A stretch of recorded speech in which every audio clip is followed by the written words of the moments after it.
नमस्कार मित्रमैत्रिणींनो. एक व्यक्ती जिवंतपणी आपल्या 10व्याचा कार्यक्रम ठेवतो. मोठमोठे बॅनर लावून गावातल्या सगळ्या लोकांना एकत्र आणतो आणि दाखवून देतो की हे बघा, मी जिवंत असून सुद्धा कावळा येऊन शिवतोय.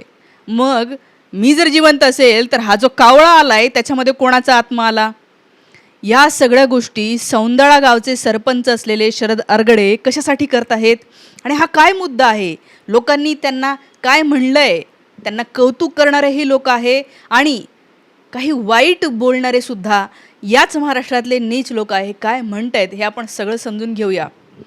तर मित्रमैत्रिणींनो, आपल्याला तसं पाहिलं तर महात्मा फुले, डॉक्टर बाबासाहेब आंबेडकर यांची खूप मोठी परंपरा लाभलेली आहे. परंतु पुरोगामी गोष्टी किंवा समाजाला पुढे नेणाऱ्या गोष्टी ह्या सतत करत राहाव्या लागतात. तसंच करायचा निर्णय मला असं वाटतं या सौंदळा गावाने घेतला. मागे या गावाने जात सोडली आणि आपलं नाव या भारताच्या इतिहासामध्ये रोशन केलं. भारताच्या इतिहासातलं पहिलं गाव झालं की ज्यांनी जात सोडून टाकली. मी स्वतः त्या गावामध्ये मागच्या महिन्यात जाऊन आली. या सरपंचांना सुद्धा भेटली. लिटरली त्या गावामध्ये लोक हे इतके लिबरल झालेले आहे, इतक्या मोकळ्या विचारांचे आणि इतके प्रेमाने ओथंबून गेलेले आहेत की त्यांना बिलकुल समोरच्या व्यक्तीमध्ये जात बघावी असं वाटत नाही. या गावामध्ये सगळी मंदिरं आहेत, सगळे देवधर्माचं सगळं आहे, परंतु जात नावाची गोष्ट यांनी सोडून टाकली.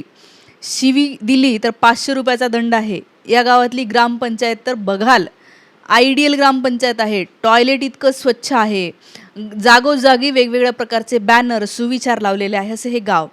या गावाचे सरपंच असलेले शरद अरगडे यांनी एक पुढची स्टेप घेतली. खरं तर अशा प्रकारचा निर्णय घ्यायला खूप मोठी हिंमत लागते. म्हणजे विचार करा तुम्ही, किती मन भीतीने भरून गेलेलं असेल सामान्य नागरिकाचं. जर या ठिकाणी दुसरं कोणी असतं की बाबा नाही तुझं जिवंतपणी 10वं करायचं आहे, तर केवढी भीती वाटली असती. कारण तेवढी भीती या आपल्या समाजातून आपण जे जे सतत ऐकत असतो त्यातनं आपल्या मनामध्ये तयार केलेली आहे. 10व्याबद्दल, 13व्याबद्दल, व्यक्ती जाण्याबद्दल, त्याच्या 3ऱ्या दिवसाबद्दल. त्यामुळे स्वाभाविकपणे लोकांच्या मनामध्ये भीती असते की अरे हा विधी केला नाही तर काहीतरी होईल का, तो विधी केला नाही तर काहीतरी होईल का. त्याच्यामुळे 10व्याचा जो काही विधी आहे, आपल्याला माहिती आहे की या 10व्याच्या विधीला कमीत कमी खर्च म्हणलं तर 5 ते 6 हजार रुपये खर्च येतो. त्या पूजा करणाऱ्या, ती पूजा विधी मांडणाऱ्या पुजाऱ्याला कमीत कमी आपण म्हणूया 3-4 हजार रुपये जातील.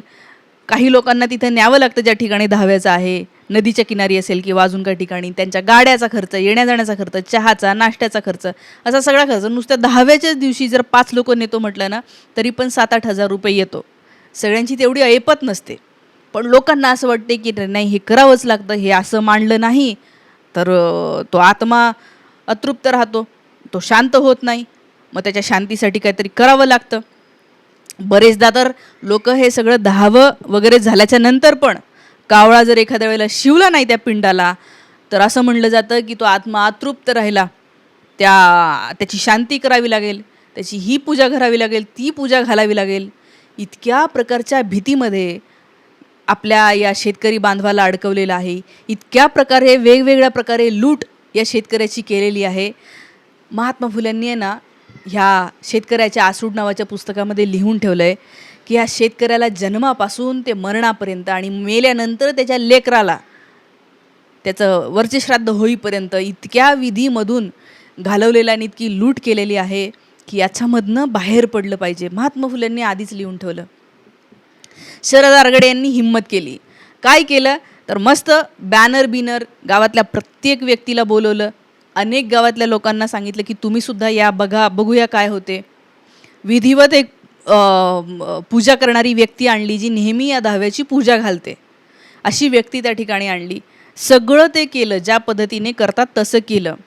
शरद अरगडे तिथे बसून होते. छान जिवंतपणी 10वं करायचं ठरवलेलं आहे. बघा, बघून लोकांना काय वाटलं असेल ते. आणि ती सगळी पूजा झाल्याच्या नंतर तुम्हालाही माहिती आहे की रितसर 10व्या दिवशी काय होतं की कावळा येतो, पिंडाला शिवतो. जर शिवला नाही तर मग वेगवेगळ्या प्रकारच्या इच्छा लोक म्हणतात की मी हे करीन, मी ते करीन, असं करीन, तसं करीन. कधी कधी काय होतं की कावळा यायला उशीर होतो, इतकाच तो फरक असतो. नंतर येतो, लोकांना असं वाटतं मी मनात हे म्हटलं म्हणून असा कावळा आला, शिवला आणि आता आत्मा हा तृप्त झालेला आहे.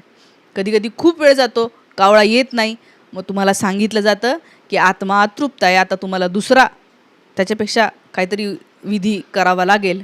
आणि अशा प्रकारे अख्खं कुटुंब एका वेगळ्या भीतीच्या खाईमध्ये लोटलं जातं. बाकी सगळं त्या कुटुंबाला काहीच सुचत नाही, फक्त एवढंच सुचतं की कावळा शिवला नाही. तर ही कावळा शिवण्याची गोष्ट कशी अंधश्रद्धा आहे हे समजून सांगण्यासाठी शरद अरगडे या माणसाला मानावं लागेल. आला मस्त कावळा शिवला, खाल्ला, 4-5 कावळे आले, त्यांनी तो भात खाल्ला. त्यावर शरद अरगडे काय म्हणतात, तो जीव आहे, कुठलाही पक्षी जशी भूक लागते तशी कावळ्याला भूक लागते. आता तुम्ही बघा, कुठे समजा तुम्ही असाल, शेतामध्ये असाल, जेवायला बसलात, कधी तुमच्याजवळ कोणतं तरी हॉर्नबिल नावाचा पक्षी येऊन अन्न खातो का? नाही. वरचा कुठलाही तिसऱ्या वेगवेगळ्या प्रकारचे खूप जे रेअर पक्षी आहेत ते येतात का? नाही येत. चिमण्या जरी आल्या तरी चिमण्या दूर दूर असतात, कारण ते माणसांना घाबरतात. कावळाच असा प्राणी आहे, तुमच्या जवळ येऊ शकतो. काही जर तुम्ही खायचं तुमच्याजवळ जर असेल ना, तर तो तुमच्या जवळ येऊन पण खाऊ शकतो. तर हे लोक दूर गेलेले असतात. कावळा हा पक्षीच असा आहे की खायचं जर असेल आणि असं मांडून ठेवलं छान आकर्षक बाउल्स, त्याच्यावर बोळके, त्याच्यावर तो गोल भाताचं हे आणि सगळं, तो आला, कावळा खाल्ला. सरपंच म्हणतात तो साधा जीव आहे, त्याला भूक लागली की तो आला. कधी जर भूक नसेल, खाऊन तृप्त झालेले असतात, तर ते येत नाही. बरेचदा काय होतं की जिथे दहावे वगैरे होतात त्या ठिकाणी खूप लोकांचे दहावे होतात. त्या कावळ्यांना खायला काही कमी नसतं, ते खाऊन खाऊन किती खाणार, तरी ते भरपूर खातात. मग एखाद्या वेळेला असं होतं की पोट भरलेलं असते, ते जातच नाही त्या भाताजवळ, पण लोकांना भीती वाटते. आता मला सांगा, जिवंत असलेल्या व्यक्तीच्या पिंडाला जर कावळा शिवत असेल, याचा अर्थ काय आहे? याचा अर्थ हा जो विधी आहे ह्या एक खूप मोठी अंधश्रद्धा आहे, असं शरद अरगडे यांनी सांगितलं. त्याच्याकडे तुम्ही जसं बघितलं तर तुम्हाला कळेलच ना, कारण कावळा आला म्हणजे आत्माच आलेला आहे हेच आपण मानतो. आपल्याला काय सांगितलं जातं आहे की कावळा शिवला म्हणजे काय, की त्या व्यक्तीचा, गेलेल्या व्यक्तीचा आत्मा येतो आणि तो तिथे शिवतो, तो ते भात खातो. मग आता ही व्यक्ती तर गेली नाही, ही व्यक्ती जिवंत आहे, इथे बसून आहे. मग तो आलेला कावळा कोणाचा आत्मा होता? मग तो कसा काय आला? जर याचाच आत्मा येत असेल तर? हे प्रश्न लोकांना पडावे म्हणून त्यांनी हे करून दाखवलं. आणि हे गाव पण खूप वेगळं आहे. खरं तर या व्यक्तींनी, समजा महात्मा फुलेंनी जसं पुस्तकामध्ये लिहिलं आहे काय, की अक्षरशून्य शेतकऱ्यास धर्मामिषाने इतके नाडतात की त्याच्याविषयी जगात कुठंच काहीच उपाय नाही, तुम्हाला पुरोहिताशिवाय दुसरा उपाय नाही, अशा प्रकारच्या भीत्या वेगवेगळ्या घालतात. आणि त्याच्यानंतर ते म्हणतात की लग्नाच्या वेळेला येतात, वेगवेगळ्या प्रकारे भीती घालतात की हेच शांती करायची आहे, तेवढाच तो ग्रह अशांत आहे. ह्या सगळ्या गोष्टी ज्या आहेत त्या ह्या आपल्याला अडकवण्यासाठी आहे, आपली लूट करण्यासाठी, असं महात्मा फुलेंनी लिहून ठेवलं आहे. अहो, तुम्ही शेतकऱ्याचे आसूड वाचा गुगलवर टाकून. शरद अरगडे यांनी पण असं बोललंच असेल, गावामध्ये सांगितलंच असेल, पण बरेचदा काय होतं की लोकांची भीती तरी पण निघत नाही. मग ह्या माणसांनी हिंमतच केली. ठीक आहे, तुम्ही या सगळेजण तुम्ही बघा, गावकरी सगळे आले, मस्त बघायला लागले. आणि बघतो काय, तर काहीच झालं नाही. अहो, हा दहावा नावाचा विधी हा भारतातच आहे फक्त. जपानचे लोक काय दहावा घालतात का? तरी पण वर्ल्ड टॉप केलं आहे त्या देशांनी. चायनामधले 90% लोक तर नास्तिक आहेत, ते दहावा वगैरे काहीच करत नाही.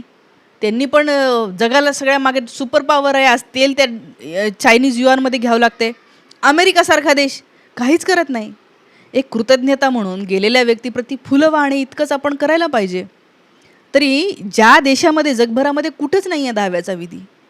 काही असतील समजा जिथे हा धर्म पोचलेला आहे, तिथले लोक करत असतील, पण बाकीचे जगामधले जर का तुम्ही पाहिलं की टॉपचे देश जे पुढे गेलेले आहे, ज्यांना कशाचीच कमी नाही आहे, भरपूर धनधान्य संपन्न आहे, आनंद आहे त्यांच्या आयुष्यामध्ये, अशा देशामध्ये कुठे होतात हे विधी?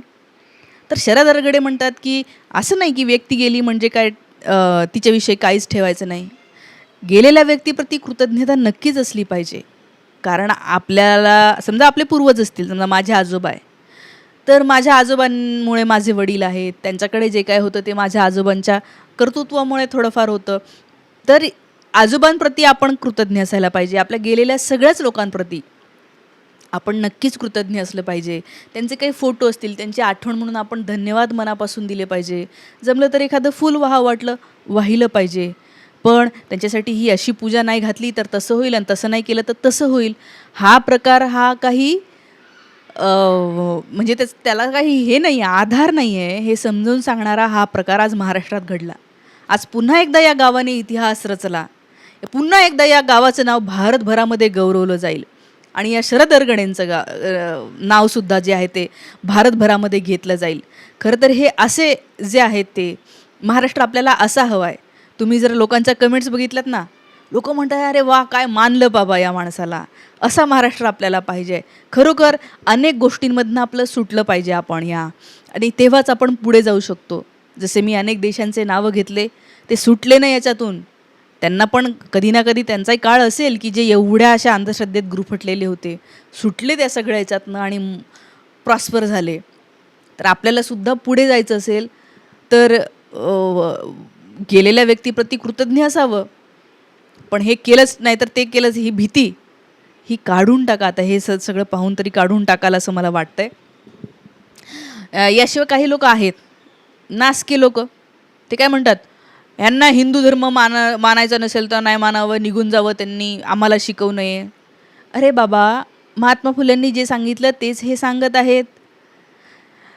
ते या समाजाला या भीतीमधनं काढायचा प्रयत्न करत आहेत. तुम्हाला का झोंबते? त्यांनी धर्माचं नाव घेतलं का? मुस्लिम धर्मामध्ये पण असेलच ना काही विधी. व्यक्ती गेल्याच्या नंतर काय करायचं काय नाही करायचं ते काहीतरी मी ऐकलंय की कितीतरी दिवस गेलेल्या व्यक्तीची बायको घराच्या बाहेर येत नाही. अशा अनेक गोष्टी आहेत, त्या अंधश्रद्धा आहेत. काहीही त्याला अर्थ नाही आहे. गेलेल्या व्यक्तीप्रती प्रचंड प्रेम ठेवा, प्रचंड आदर ठेवा, प्रचंड कृतज्ञता मनामध्ये ठेवा. पण असं काहीतरी केलं तरच हे होईल, या सगळ्याच्यातनं निघालं पाहिजे. त्याच्यामुळे धर्माचा काहीच मुद्दा नाही आहे. जर अशी प्रकारची प्रथा कोणत्याही धर्मामध्ये असली तर ती जी आहे ती काढूनच टाकली पाहिजे. स्वामी विवेकानंदांनी तर कितीतरी गोष्टी सांगितल्यात की अरे या हिंदू धर्मामधनं या गोष्टी निघाल्या ना तर हा देश आपला मोकळा श्वास घेऊ शकेल. तुम्ही स्वामी विवेकानंद वाचून बघा. शरद अरगडेंनी जे केलं मानावं लागेल. पण काही नासके लोक असतील तर त्या बांधवांना मला सांगायचं आहे की भावांनो, हे असं नका समजू. प्रत्येक काळामध्ये आपल्या समाजाला जे आहे ते पुढे सतीची प्रथा बंद करताना तुम्हाला माहिती आहे की राजाराम मोहन रॉय यांनासुद्धा अशाच प्रकारे लोकांनी म्हणलं होतं ह्याला हिंदू धर्म मानायचं नसेल तर निघून जा. अरे त्यांच्या विरोधात लोकांनी मोर्चे काढले होते, त्यांची जिवंत प्रेतयात्रा काढली होती लोकांनी. का? तर ह्यांनी सतीची प्रथा बंद केली, हिंदू धर्मात लुडबुड केली म्हणून. तर ती प्रथा बंद झाली. आता तुम्हाला बरं वाटतंय की नाही?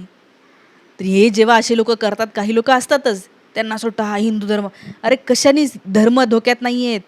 तुमची नीतिमत्ता ढळते, तुम्ही अप्रामाणिक वागता, तुम्ही खोटे वागता, तुम्ही फक्त स्वतःचा फायदा बघता, तुम्ही दुसऱ्यांना त्रास देता ना, तेव्हा धर्म डुबत असतो. या सगळ्यावरून तुमच्या प्रतिक्रिया मित्रमैत्रिणींनो कमेंट करून नक्की सांगा. जास्तीत जास्त लोकांपर्यंत व्हिडिओ पाठवा. तुमच्या प्रत्येक फॅमिली मेंबरच्या ग्रुपमध्ये हा व्हिडिओ पाठवा आणि हा मेसेज मला असं वाटतं देण्याचा प्रयत्न करा. थांबते. धन्यवाद.